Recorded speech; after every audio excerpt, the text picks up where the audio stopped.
भगवान बुद्ध आणि त्यांचा धम्म. 9. पुत्राला वाचविण्याच्या पित्याच्या योजना. आपल्या पुत्राचा विवाह होऊन व त्याने सांसारिक जीवनात प्रवेश केला हे पाहून राजाला संतोष झाला.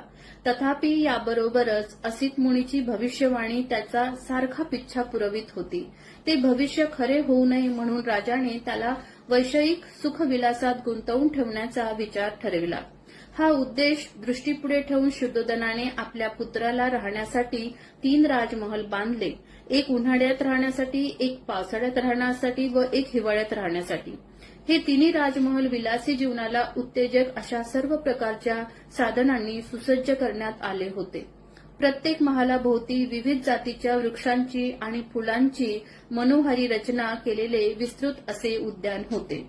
आपल्या कुटुंबाचा पुरोहित उदयीन याच्याशी सल्लामसलत करून राजाने